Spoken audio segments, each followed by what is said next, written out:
Meus amados irmãos, eu vos saúdo com a doce e gloriosa paz do Senhor. Por graça e misericórdia de Deus, estamos retornando ao nosso encontro semanal para estudarmos a nossa escola bíblica dominical. Semana passada, nós estudamos a lição de número 4, Ídolos na família.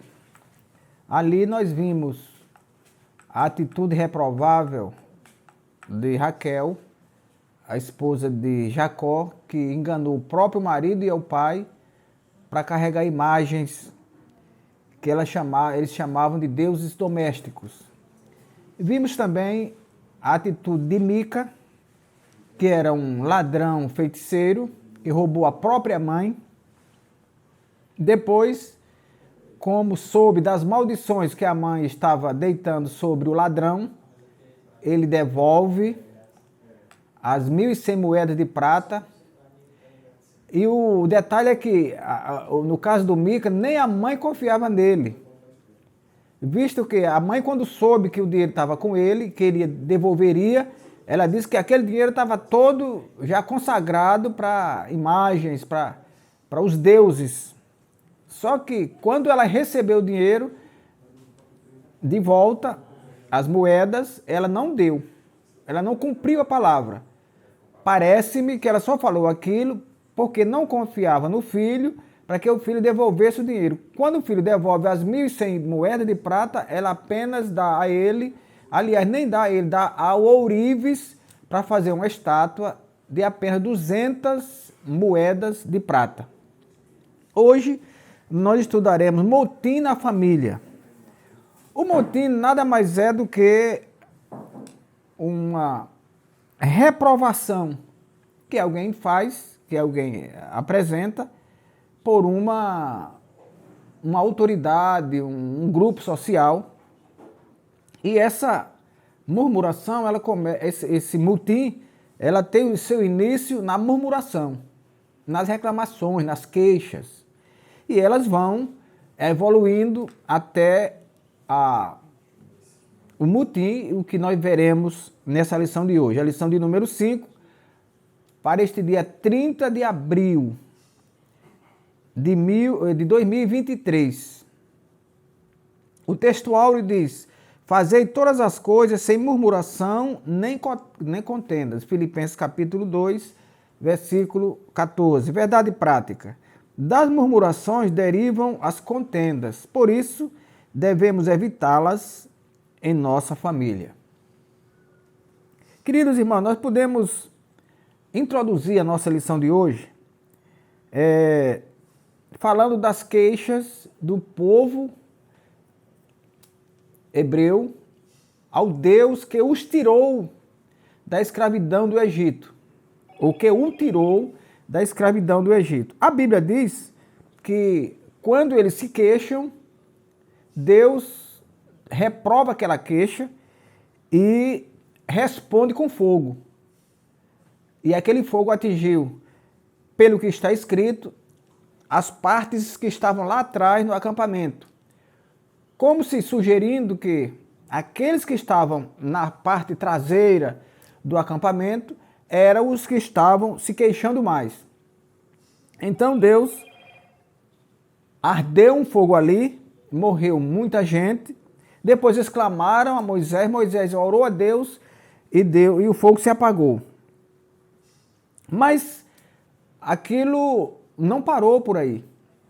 Diz a Bíblia que o vulgo é a plebe, o vulgo é o povão, o povo, os menos favorecidos, a parte maior do povo que estava ali no meio, eles têm um desejo, eles voltam-se para o Egito, se lembrando das coisas lá. Apesar da escravidão, eles se lembravam de alguma coisa, da comida, que eles diziam ser de graça, como se o maná também não o fosse. E ali, a murmuração deles é querendo carne. Eles dizem: quem nos dará carne a comer? E lembravam dos peixes, lembravam dos melões, da cebola, dos alhos. E aquilo foi enchendo a paciência de Deus. E é o que nós vamos seguir aqui na lição. O motim formado por Miriam e Arão contra a liderança de Moisés. Veremos que esse motim foi em família, pois Moisés, Miriam e Arão eram irmãos. A presente lição nos exorta a respeito do cuidado com as murmurações e as contendas na família que contribuem com a desarmonia familiar. Então nós vamos ver a influência negativa da murmuração.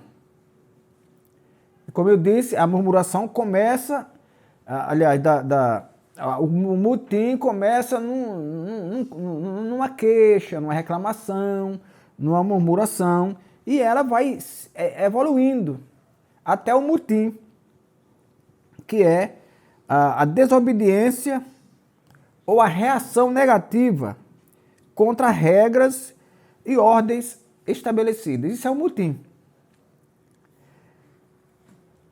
O povo mal agradecido, que era escravo, agora estava livre, eles fazem ali naquele momento 3 queixas. A primeira tem a ver com a fertilidade do Sinai e a secura do deserto. Eles estavam saindo do Sinai, uma região de relativa fertilidade para a produção de grãos e água. De repente eles caem no deserto. No deserto todos sabemos que não há vegetação. E ali foi a senha para que eles começassem a reclamar.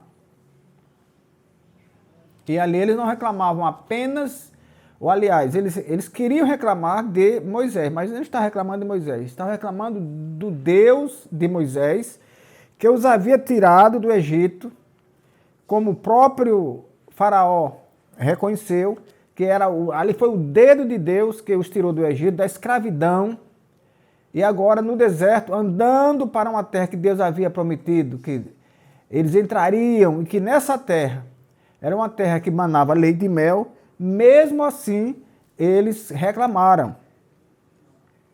Na segunda queixa, que tem a ver com o desejo pela carne e a recusa do maná. Após experimentar o juízo de fogo, no lugar de se humilhar diante de Deus, o povo começou a murmurar contra o maná. Eles diziam que a comida lá do Egito era de graça. Os porros, os melões, os pepinos, os alhos, a cebola, diziam que era de graça. Por isso eles queriam voltar ao Egito. Mas o que é que eles estavam pagando no maná? Não estavam pagando nada. Veja que é uma atitude de reprovável, de rebelião, de reclamação, e reclamação contra o Deus de toda a terra. O Deus que fez o céu, a terra e o mar e tudo que neles há. O Deus que viu 400 anos depois o sofrimento deles lá, e conforme havia prometido a Jacó, ele trabalha para os tirar e voltá-los a Canaã. Então eles se queixam de que o maná, que em determinada parte da Bíblia ele chama esse alimento vil, e aquilo certamente encheria a paciência de Deus e coisa nova, coisa boa não viria. Facilmente eles esqueceram as privações experimentadas como escravos no Egito. Esse povo esqueceu-se também dos milagres operados por Deus por meio de Moisés para que eles pudessem sair do Egito. A Bíblia diz que que o faraó condicionou a saída deles, deixando as mulheres, depois queria deixar do gado, e Moisés disse, não, aqui não fica uma unha de nada. Todos os idosos, as crianças, o gado, tudo nós vamos levar. Assim Deus prometeu e assim haverá de ser. E foi. Eles saíram com tudo. Mas isso não foi suficiente para acalmar o espírito de reclamação, de mutim daquele povo. Na terceira queixa, que tem a ver com a Cuxita mulher de Moisés e a própria liderança de Moisés. Eles primeiro começaram, o Miriam e Arão, começaram primeiro reclamando, ou reprovando, o casamento de Moisés com a Cuxita. A Cuxita era uma Etiópia. Cuxi ficava na Etiópia, portanto não era de nenhuma das tribos de Israel, apesar de ser da descendência de Noé, mas não eram das tribos de Israel. Por isso, Miriam e Arão começaram reprovando esse ato, esse casamento de Arão, de Moisés com alguém de família diferente, de povo diferente. Mas a questão não era só isso. A questão no meio da história mesmo não era apenas o casamento. Eles queriam começar no casamento, mas o cerne da questão era a liderança de Moisés. A ponto de ele dizer, não, mas Deus falou apenas com Moisés, não falou também conosco? Meus amados, o Arão era tão ingrato, tão esquecido, que ele não se lembrava mais de quando Deus falou com Moisés. E eu vou ler aqui, no capítulo 11, no capítulo 4 e versículo 15 desse mesmo livro de Números, quando Deus elege Arão para ser auxiliar de Moisés. Mas Arão chega a um ponto de que ele quer ser agora titular por ele próprio. Não por escolha de Deus, mas por ele próprio. Capítulo 4, versículo 15. Aliás, não é número não, é Êxodo. Êxodo capítulo 4, versículo 15. Nós podemos ler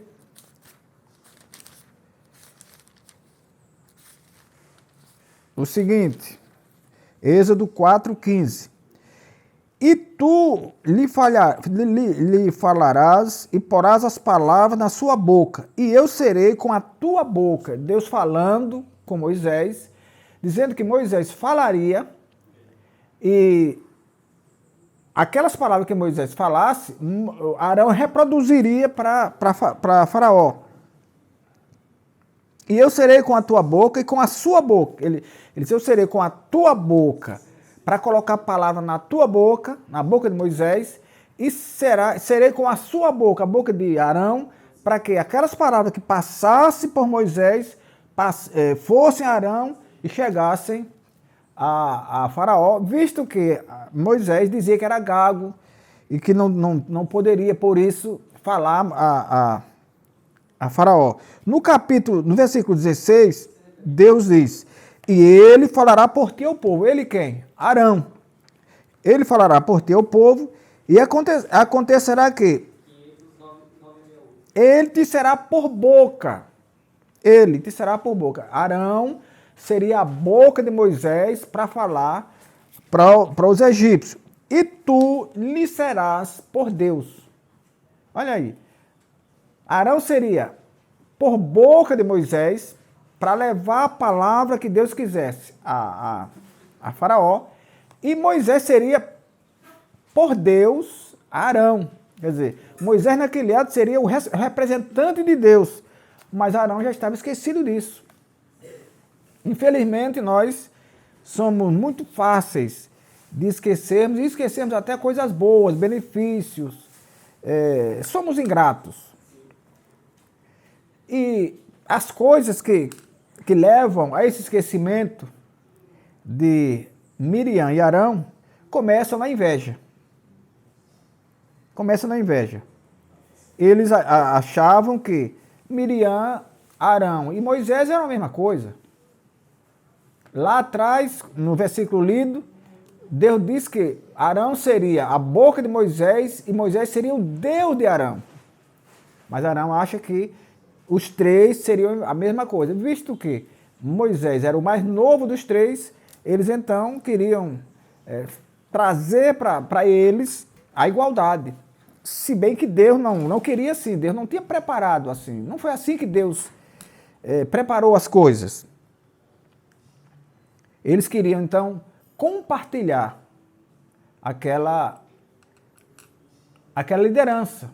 Então não sairia mais de Moisés as diretrizes, mas no caso deles queriam que saísse dos três.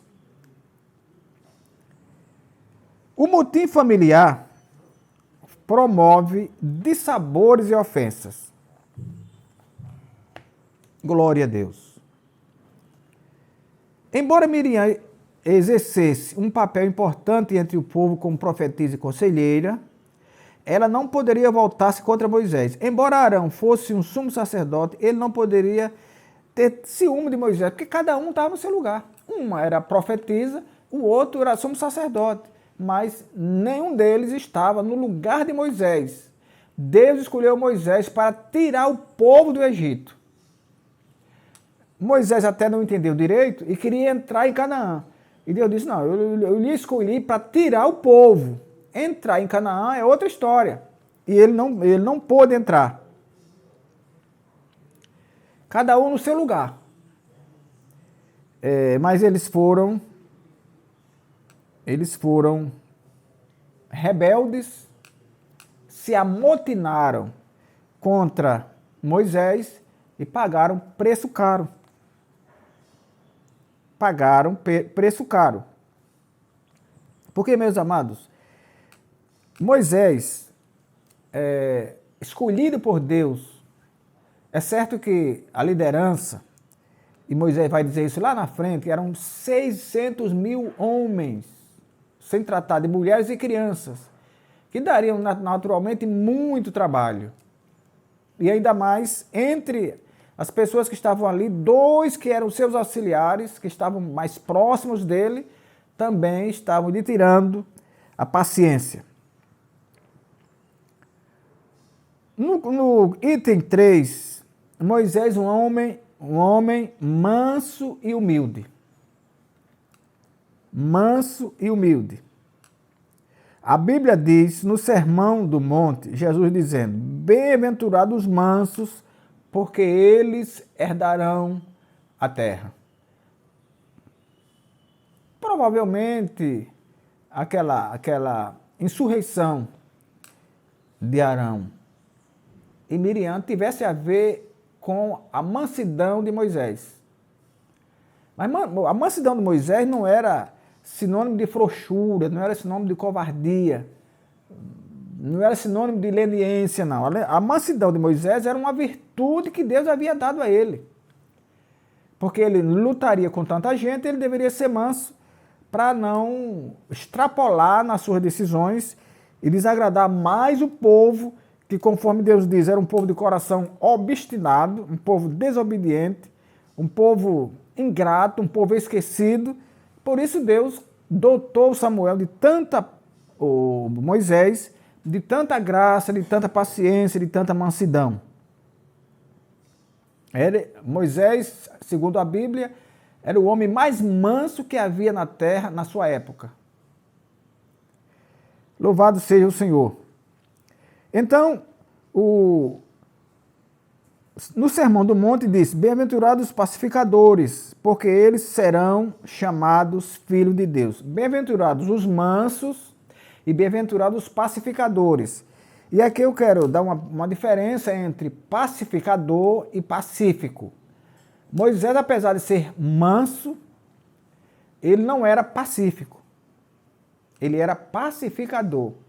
O que é uma pessoa pacífica?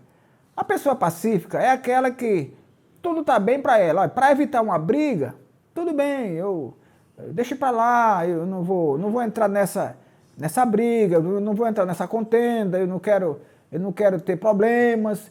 Essa é a pessoa pacífica, faz tudo para ficar em paz.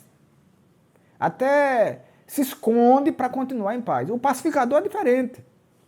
O pacificador, ele tem a virtude do pacífico, mas o pacificador, ele se expõe para trazer a paz.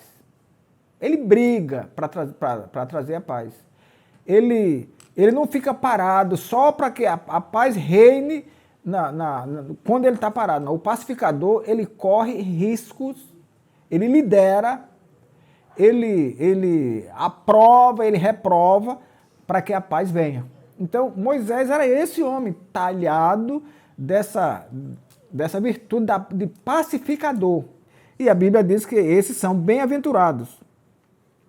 Então, essas duas atitudes de Moisés, de ser manso e de ser pacificador, estavam presentes na liderança dele. Na mentalidade mundana, ser manso pode significar fraqueza e covardia. Mas, no ensino bíblico, implica capacidade de exercer autocontrole, domínio de si mesmo. Assim, a mansidão é uma das qualidades do fruto do Espírito. Não tem nada a ver com frouxura e não tem nada a ver com covardia. O fardo de uma liderança. Meus amados, o Moisés, ele se viu tão atacado com a desobediência do povo que ele pede a Deus a morte. A Bíblia diz que Moisés tratou aquele povo como uma carga. Ele diz, não, essa carga eu não posso levar. Eu só não posso fazer. O Senhor me ajude ou eu não posso fazer. E se o Senhor não quiser me ajudar, me mate. Isso foi o que Moisés disse ao Senhor. Moisés estava pronto a entregar a liderança, a renunciar à liderança, porquanto ele estava acochado com tanta reprovação, saída logo dali do lado, entre os seus dois irmãos. No versículo 16 do livro de Números, que nós vamos ler, capítulo 11, versículo 16, olha o que Moisés diz.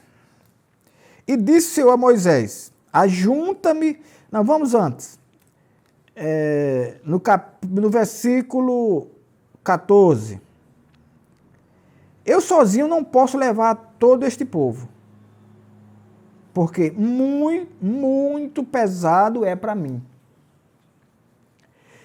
E se assim fazes comigo, mata-me, eu te peço, se tenho achado graça aos teus olhos, e não me deixes ver o meu mal. Ele pede ajuda a Deus, mas pede de uma forma quase que desesperadora. Eu não posso levar esse povo sozinho. Esse fardo é muito pesado para mim. Ou o Senhor me ajuda ou me mate. Aí Deus responde a ele. Disse o Senhor a Moisés, ajunta-me 70 homens dos anciãos de Israel, de quem sabes que são homens do povo e seus oficiais, anciãos do povo e seus oficiais, e os trarás perante a tenda da congregação, e ali se porão contigo. Então eu descerei, e ali falarei contigo, e tirarei do espírito que está sobre ti, e o porei sobre eles, e contigo levarão a carga do povo, para que tu sozinho não o leves. Então Deus atende o pedido de Moisés e manda que eles recebam ali, escolha 70 homens, 70 anciãos, que ele soubesse. Deus entrega inteiramente a responsabilidade a ele. Como que ele diz? Não olhe para Arão e nem olhe para Miriam. Aqueles que tu sabes ser anciãos de Israel. É você que vai escolher. Agora, você traz a mim e eu vou resolver. Então, meus amados, Deus começa então, além de ajudar Moisés, Deus começa a honrar Moisés diante dos irmãos amotinados e do povo, que uma parte já havia morrido, mas outra estava ainda em rebelião, achando que voltar para o Egito seria a melhor escolha.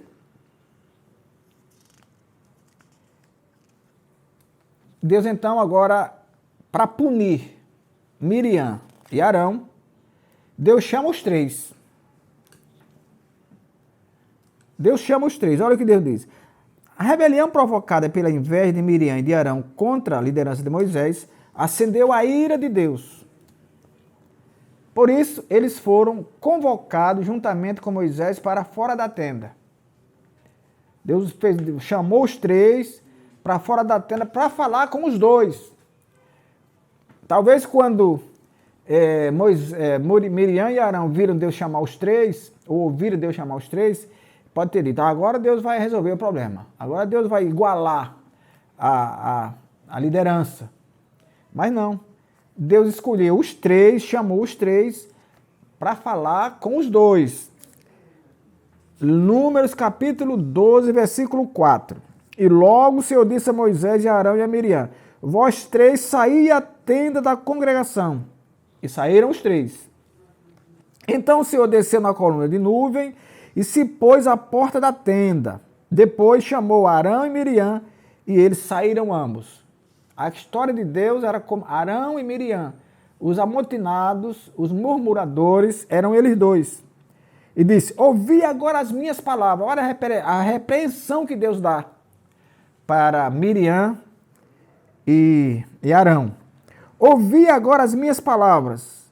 Se entre vós houver profeta, eu, Senhor, em visão me farei conhecer, ou em sonho falarei com ele. Se houver profeta, a Miriam era profetisa, mas ele disse, se houver profeta, eu vou me revelar em sonho ou em visão. Aí diz, não é assim com meu servo Moisés, que é fiel em toda a minha casa. Ficou bonito para Moisés, aliás, para Miriam e Arão, Deus dizer na frente deles, Moisés, meu servo, fiel em toda a minha casa. Glória a Deus. Boca a boca falo com ele, e de vista, e não por figuras, pois ele vê a semelhança do Senhor, porque, pois, não tiveste temor de falar contra meu servo, contra Moisés. Assim a ira do Senhor se acendeu contra eles e foi-se. Falou com eles e foram embora. E a Bíblia diz que a nuvem se desviou de sobre a tenda e eis que Miriam era leprosa. Glória a Deus. Miriam fica leprosa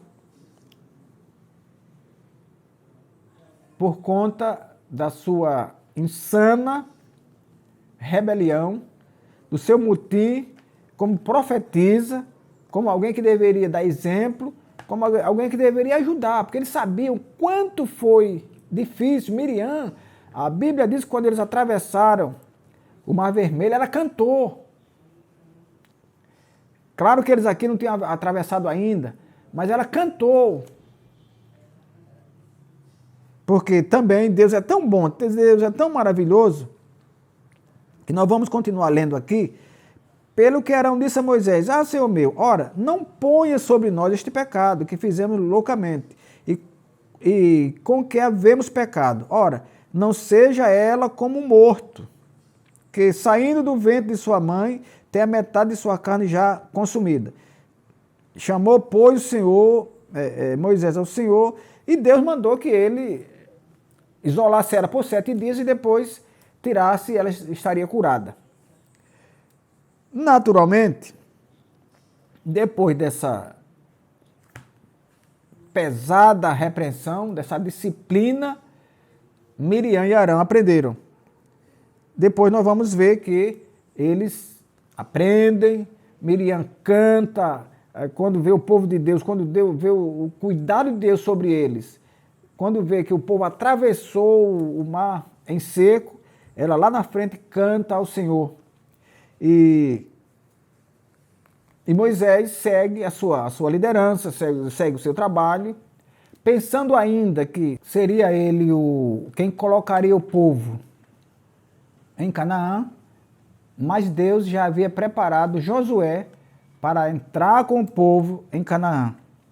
Então, meus amados, fica para nós, nessa lição de hoje, sobre o motim na família, o cuidado que devemos ter nas ordens emanadas dos pais, as ordens vindas dos pais, que não deve haver contra-ordem.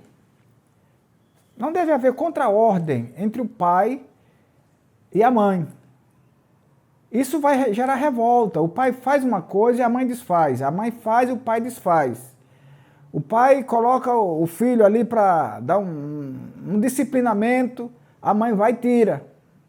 O pai reprova uma ação do filho, a mãe aprova. Então o motim começa exatamente daí, dessa desavença, desse descontrole de ordens entre os da família, e isso vai descambar para uma murmuração e um motim lá na frente. Os pais têm que ter cuidado naquilo que eles fazem na família. Tem que ter o alinhamento. O pai tem que alinhar as suas condutas com a mãe. O pai tem que ter essa consciência do que o pai fez, ainda que seja algo errado, vamos deixar, depois se corrige. Depois se pede perdão ao filho, não tem nada de errado um pai pedir perdão ao filho, não. A mãe pedir perdão ao filho, meu filho, eu errei, eu exagerei um pouco, não era para fazer assim, mas tudo bem. Isso vai ficar melhor do que um faz e outro desfaz. E vemos que isso cria uma dubiedade na cabeça do filho. Eu vou obedecer a quem? É o pai ou a mãe? Ou de hora em diante ele não vai obedecer a ninguém, porque ele acha que um faz e outro desfaz é porque todos os dois estão inseguros e que ele é quem tem a segurança, ele é quem deve fazer aquilo que ele acha que é correto. Portanto, que Deus nos abençoe e nos guarde de todos os males desta vida e nos guarde dos motins, não só em família, mas isso acontece também em vários lugares, no trabalho, onde haja ordens estabelecidas, pode haver motim. E nós devemos ter cuidado para que não entremos por este caminho que, muitas vezes, se não tivermos cuidado, ele torna-se agora sem retorno. Para Moisés, aliás, para Arão e Miriam, ficou até barato. Miriam foi leprosa, passou 7 dias, depois foi purificada e seguiu a viagem, mas poderia ter sido morto como aqueles que morreram lá atrás, por causa de malquerência com os irmãos. Aliás, por causa de reprovação com a ordem de Deus. Eles sabiam que a ordem de Deus estava sobre Moisés. As diretrizes da viagem estavam sobre Moisés e não sobre os anciãos, não sobre a profetisa, não sobre o sumo sacerdote, e que eles pudessem agora querer se igualar. Que o Senhor nosso Deus nos abençoe, nos guarde até o nosso próximo encontro. Inclinai os vossos ouvidos e vinde a mim, ouvi e a vossa alma viverá.